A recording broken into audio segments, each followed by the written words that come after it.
because we had everything systemized.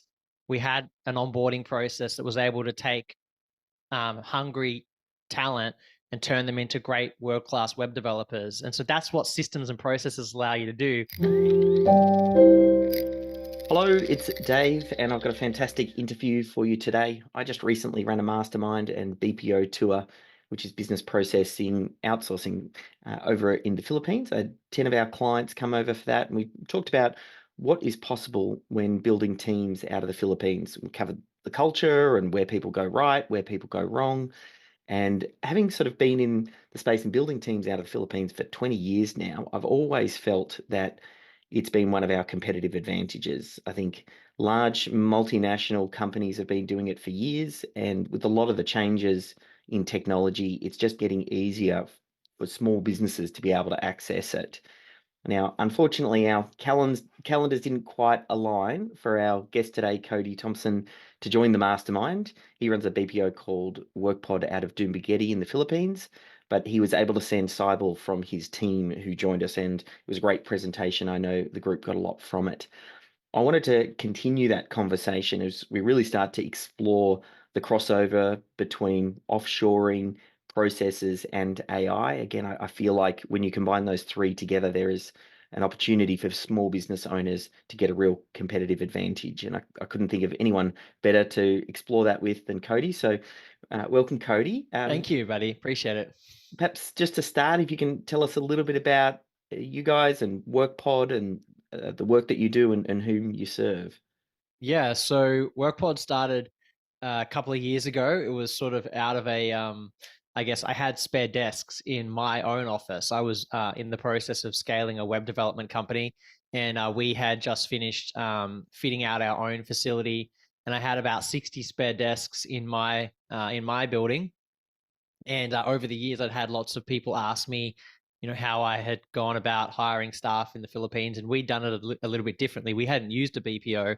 I went over and I created my own company, and I rented a building and started hiring the staff directly. And so people had over the years been asking me how I did it, and so I went back to those people, and I thought to myself, if I can fill these 60 desks with some staff for friends, then I can get my building for free. And so within sort of 3, 4 months, we filled all those desks. And I realized that there was a real need in the marketplace for small businesses to be able to access staff in the Philippines, but hire them directly rather than having them, leased or managed by somebody else. Being able to have a direct relationship with the Filipino staff member, have them on, directly on their payroll, where they could build their own culture and have their own relationship directly with a team member. That's really what Wrkpod does. And so after 3 or 4 months, we filled that space, and then we went and decided to do a purpose-built facility for about 500 seats, and we filled that within 12 months. And I think now we're up to our fourth location. We have nearly desks for nearly 1,200 people, and we've placed 800 staff in the last 2 years for our clients. Congratulations and tremendous growth. Was it obvious to you when you started working in the Philippines, like as you said, you were using it for your web design agency? Like, how did you come across the idea of building offshore teams? And was it immediately obvious to you that it would be a key component of growing the web business? That's a great question. Yeah, I heard people talk about it. Just online gurus and things like that mention VAs.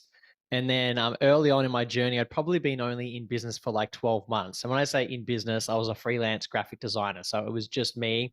But I had I guess, the revelation listening to other people talk about it, that like, hey, my initial revelation was, if I can spend more time designing, I was charging like $100 an hour to do design. If I can spend more time designing, I'll make more money. So I want to get all of the stuff off my plate that's not designing, like quoting, invoicing, managing my inbox, filtering my calendar. I was just trying to buy my own time back so that I could charge $100 an hour for that time with clients. So I was able to take my business from like 100K to maybe 250,000, 270,000, something like that the following year, just with like a EA, and like another support graphic designer, like a junior designer. So fairly early on, I got a taste of like how that could help me buy back my own time. But it probably was the next year I built the team to about 5 or 6. But I was hiring them, David, like everywhere, all over the Philippines, just on Upwork. And then I got to about 6, and I started to really see the power of this if I could build a wider team. But then I realized I kind of made a mistake hiring everybody everywhere, because now I was managing like 6 different people in different locations, and that's when I sort of realized, like, if I'm gonna do this seriously, I want to get everybody in one location so that I can hire managers to assist me in managing the team. And that's when I decided to go to the Philippines. I visited a whole bunch of BPOs, and I decided that I wanted to have a direct relationship with the staff, and so I decided against using those agency models and decided to create my own company, rent a building, and then the rest is history. Is there any particular reason that the Philippines stands out for you? I know for Australian-based companies, it makes a lot of sense for time zone and cultural reasons. Are there, yeah, other things, or had you also explored offshoring into other countries as well? Yeah, I tried. So I do have some staff in Eastern Europe for the web development company that I would use. They're very strong in design and coding. So you'll find that a lot of good web agencies will use like Estonia and places like that. They have a lot of talent there. But the Philippines, I guess, was the first one I'd heard about. So that's, I guess, I think that kind of led me in that direction to begin with. It was what people were talking about, like locally here in Australia. That was what I saw other people using. But then obviously time zone, they're only 2 hours behind. English communication skills are really high. Um, Obviously cost of living is low. So the talent's about a sixth of the price of hiring talent here in Australia. And then they're very well educated. They've got great universities. They're also somewhat uh, connected with a Western culture because of their history with the US having military bases in the Philippines and being very involved in the country there. They watch a lot of Hollywood movies, and I guess it's quite easy to integrate the cultures together, the Filipino culture and the Australian culture. So um, yeah, so I get there's some of the reasons, but I did try India, Pakistan, some places like that, but I found the cultural fit more challenging. Um, so I didn't pursue that very much. So in the end, at Lightning Sites, I had about 80 staff in the Philippines, 5 staff in Australia, and like 2 or 3 staff as freelancers in Eastern Europe that would do design and some coding work for me. Mm-mm. I know because we have a good global audience, and depending on where people are based, another area I hear great things about, particularly if you're over in the US or Canada, would be somewhere like South Africa, which equally has some alignment. But for Australian-based companies, I think the Philippines ticks a lot of boxes. Um, Yes. with what one thing I'd be interested to get your take on. Sometimes, like, there's misconceptions around offshoring, and people think, how do I explain this to my staff? And are we moving Australian jobs offshore? And yeah, I don't know if you have any thoughts on, um, yeah, like moral implications. Yeah. Are there any that you see? Yeah, be interested in your insights on that. Well, I think there is some um, ways that you can do it unethically. For example, some of the agency models in the Philippines, they hire the staff for a very small fee, let's say 500 Australian a month for a full-time staff member, and then they'll bill them out to an Australian business at 2,000 a month. Yeah. And if there's no value exchange in that $1,500, then in my opinion, that's like borderline slave labor. Like you're taking advantage of somebody's situation and then profiting off of it. And so to me, that was some of the stuff that I saw. Now, there are BPOs that we're going to talk about some of the models in a moment that are doing a good job. So that's not all of the agencies that are out there, but there's definitely some unethical. I have a problem with that. the other thing in terms of Australian jobs is that um, I guess my experience has always been that the goal would be to grow both teams, a local team and a team in the Philippines. And my experience has been if you take like repeatable process driven tasks off of like lower value tasks off of your team in Australia, and you empower them by getting those tasks off their plate for a fraction of the price, then what that does is it allows the business to grow. It allows you to be more aggressive in your growth because it might only cost you $16,000 to $18,000 a year to hire a full-time staff member. You can hire ahead of the need. You can grow the business more rapidly. And what it does is it actually creates more local jobs. Like when I was a freelance graphic designer, I had no Australian staff. It was just me. And then within a few years, I had 2 Australian staff. And that never would have happened if I wasn't able to scale the business by using the virtual staff that I'd hired in the Philippines. So my experience has always been in my own businesses, but also in the clients that we serve, if they offshore well, it actually increases the number of jobs in Australia, not decreases them. Mm. So it's in my opinion, it's about growing both an international team and a local team at the same time, and they complement each other. Yeah, you mentioned because I'm imagining you get quite good visibility into a range of different businesses. Are there any obvious mistakes that you see people make when they're getting started building teams offshore, particularly the Philippines? Yeah, I think it's just treating the person like they're not a person. I mean, Yeah. like just the fact that they're remote, people can then treat them differently. But if you treat them as just as like you would treat hiring a new person locally, in fact, you have to almost put a little bit extra effort in because you're not going to be right there sitting next to them. Like make sure the onboarding process is welcoming, that they feel like they're part of the team. They're not just a they're not an AI bot at the end of a Slack message or an email. They're a real human being that wants to have their dreams come true as well. And so if you treat them like a human being and part of your team, then you'll get great results. That's the biggest mistake is just people not integrating them as part of their team, but leaving them as some sort of offsider that they just send tasks to. Um, that would be the kind of the root, I guess, of the biggest mistakes that we see. Mm. And I'm imagining there's a learning curve for businesses when they're getting started. Obviously, some of them are getting more comfortable working virtually because we had COVID and they would have Yeah. been forced to have a lot of team members work from home. And I feel like to a certain extent, that has opened the eyes of a lot of people as to what's possible. If we know we can work from home, well, now this opens up potentially a global talent pool. Uh, that said, though, there are still things that need to be learned when managing team members offshore, and there's a lot to consider.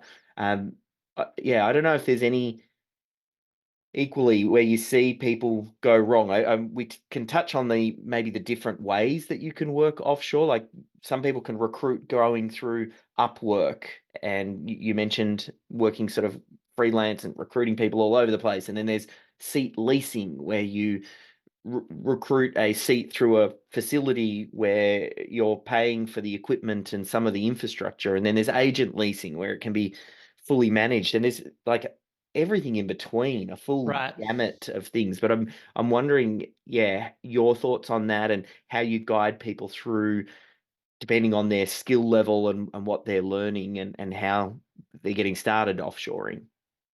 Well, I think starting by dipping your toes in the water, I think is not a bad thing. And what I mean by that is just trying out some freelancers online, like on Upwork or Freelancer or Fiverr or one of these websites where you can access like lower value, not I should say lower value, but lower cost talent in another country, but only on a casual basis. So that's like a good place to start. If you've never done it before, then that's a good way to dip your toes in the water because there's no sort of like there's no long-term risk.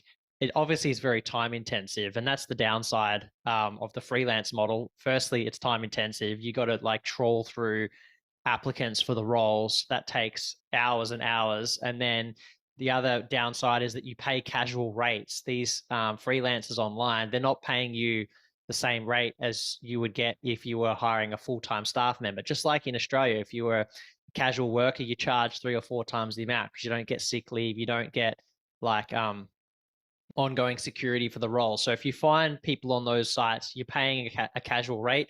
Also, most of the platforms take a slice of the fee for the Filipinos. So Upwork takes around 20%, for example. Um, so that's a good place to start. But I don't think if you're building like if you plan on building a team that's integrated into the life of your business, as in they're taking on key tasks that in your delivery systems as a business, then that model is really not going to work long term. So then the next type of model that you mentioned is using an agency, and there's different models around that. There's like cost plus, which is where the agency is upfront with you. This is what the staff member costs, and so that's the cost, and then plus a management fee, and this is the fee that they charge to manage the staff member on your behalf. And so that's one model. I'd say that's probably the best model for the client in terms of using agencies, just because it's transparent. You can see what the Filipino is being paid, and then what the management fee is being charged on top. And so at least there's sort of transparency, but you'll tend to still pay 3 times the price of the talent. So if the talent is, say, $700 a month as their salary, you'll end up paying over $2,100 to typically to employ that person full time. So that's the next model, and that model works well for people that perhaps don't have the skills to manage the staff member themselves. So they maybe they don't have any experience outsourcing at all. They don't know how to pay them. They don't feel comfortable managing the performance of the team. They want someone else to help manage the performance of the team member for them.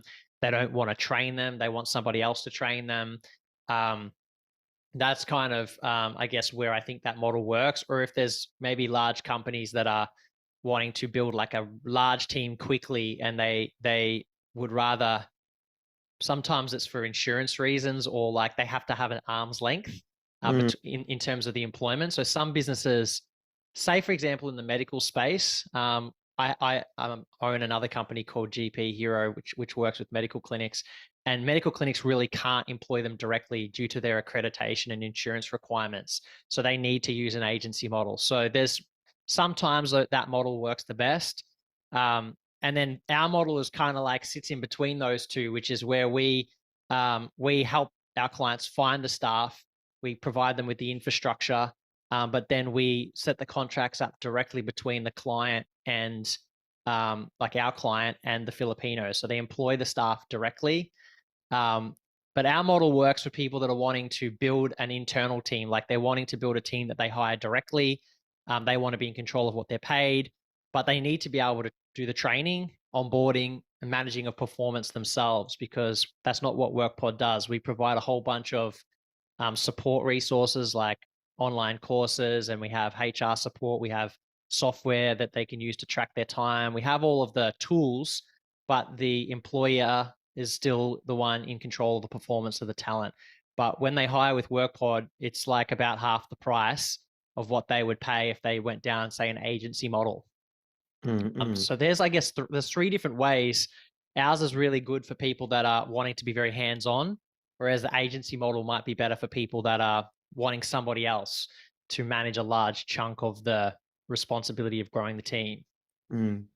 I definitely think the biggest opportunity with offshoring is getting essential, repeatable tasks that need to happen in your business done consistently to a great standard. And going to Upwork, you're out tasking and you're having to brief in every new task, which again is great to get your feet wet, learn the process, get comfortable working virtually.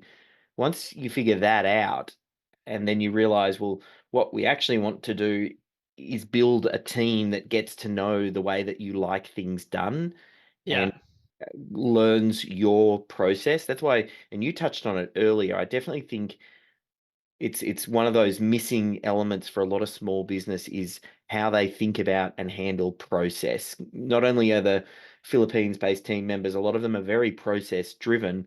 You also need that when working offshore, because it really sets clear expectations around what it is that you want done and to what standard. I don't know if you have any thoughts on process and where you see that fitting into working virtually.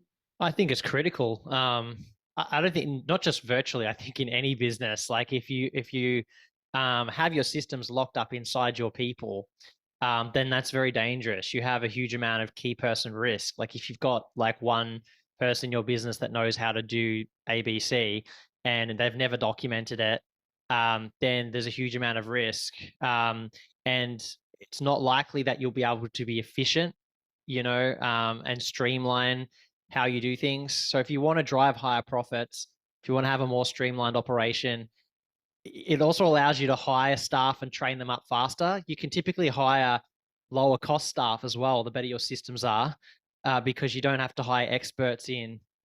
You can basically create your own experts. And that's what we found at scaling our web development business. One of the biggest ways that we did it was through an internship program. We would get guys in straight from the universities. We didn't need them to have huge amounts of experience. We knew if we got them in and they were talented and hungry, that within 6 months they would be killing it because we had everything systemized. We had an onboarding process that was able to take hungry talent and turn them into great world-class web developers. And so that's what systems and processes allow you to do.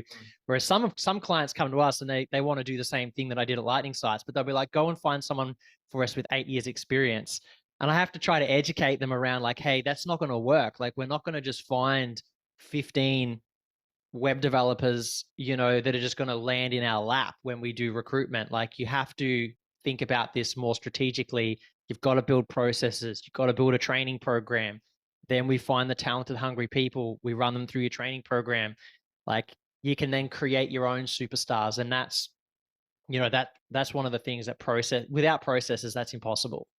Yeah, definitely sticks out in my head. Something Michael Gerber had once said to me was the idea that every business is a school. And that always stuck with me. And the Wow. idea that you can take new recruits and train them up, and your systems and your processes and your onboarding, that's all part of the lessons. And the aim of the game is how quickly can you make them productive in the least amount of time. Yes. And I think if you think in terms of that, that's a big competitive advantage. And where we think of, in Australia, sometimes it's really hard to justify investing in training up your team members when it's a very high cost of labor. You're like, well, I just want you to start giving me productive output. Yeah. Yeah. Whereas in, I think, the Philippines, there is a huge opportunity here to grow team members and really sort of train them up in your way of thinking to the point where they say,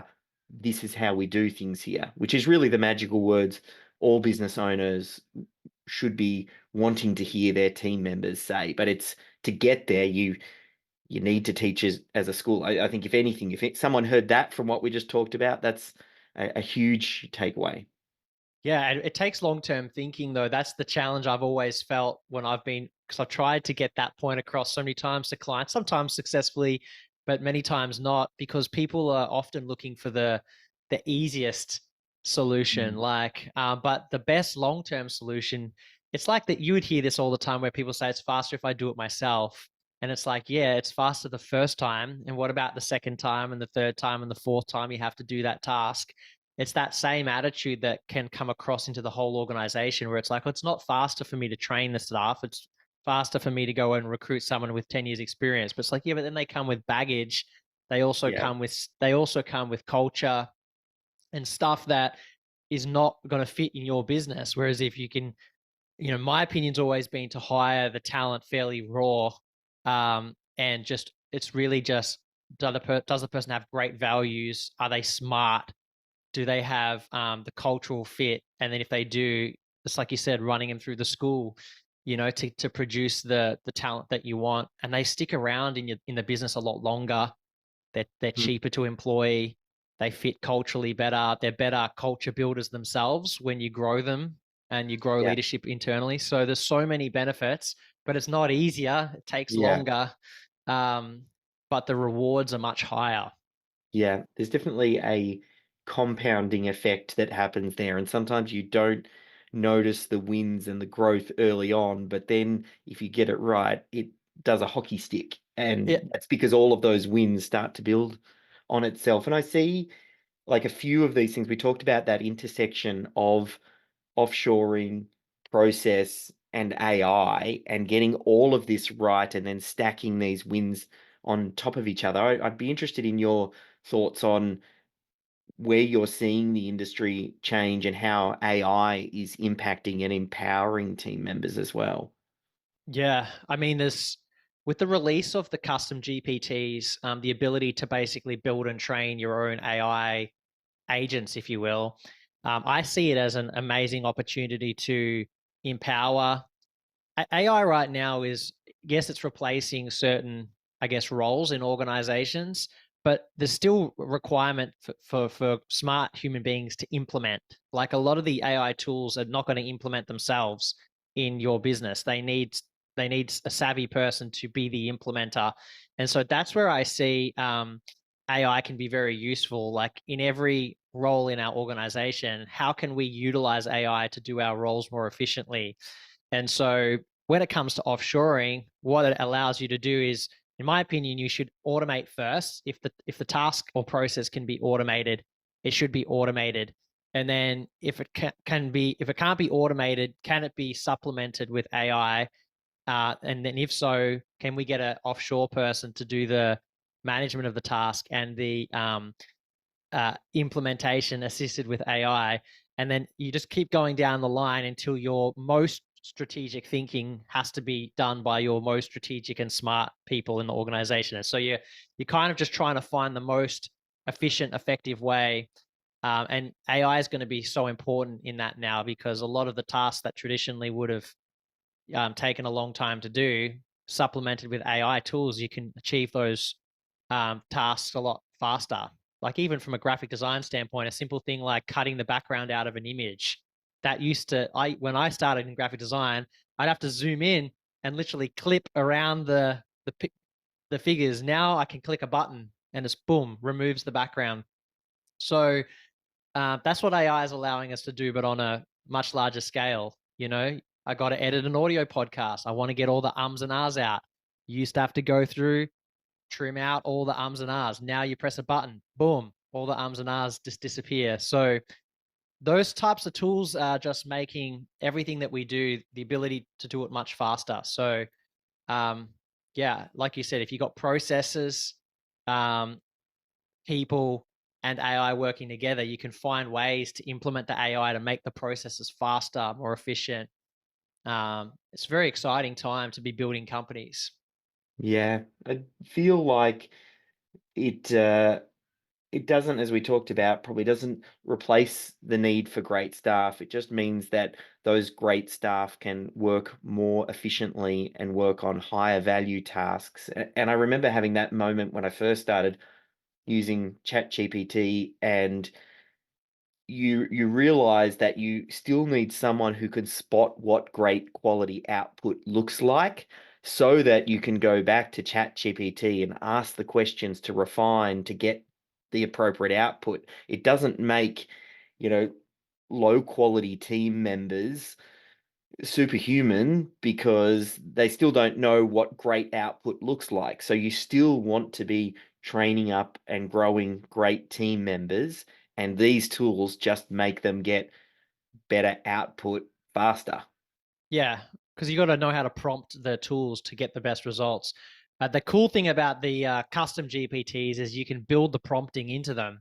So that, again, it's all about process. If you build the prompting into them, then instead of having to type the prompts from scratch every time, now you can ask it a simple question, but it's got a background of all of these trained prompts. So that allows you, again, just to do everything faster and faster. So it's exciting because the technology is going to continue to get better and better, but you're going to need smart people who know how to use it. And so that's a big thing that we're doing at Wrkpod, is just trying to make sure that the people that we're hiring in the Philippines, that they've got access to training on AI tools, because Australian businesses, or US, UK, wherever listeners are based, there's there's going to need to be people who know how to implement those tools into their businesses. I think you're right. It's an exciting time. I do feel like it's the first time in history that you're able to have all three. Like it's faster, cheaper, better. It used to only be that you could pick two of those, but Yeah. now with AI, it is possible when you combine great AI with great process and great people to get faster, cheaper, better. So, yeah, thank you so much for your insights today. I'll make sure to put a link over to Wrkpod. Is that the best place to point people should they Yeah. want to learn more about what you guys are up to? Yeah, just Wrkpod, Wrkpod.com. We've got heaps of resources there as well. If people are looking to get more educated in the offshoring space, there's heaps of resources, videos, and checklists and stuff on the site that they can access. Yeah, perfect. All right. Thanks for your time, Kody. Thanks, buddy.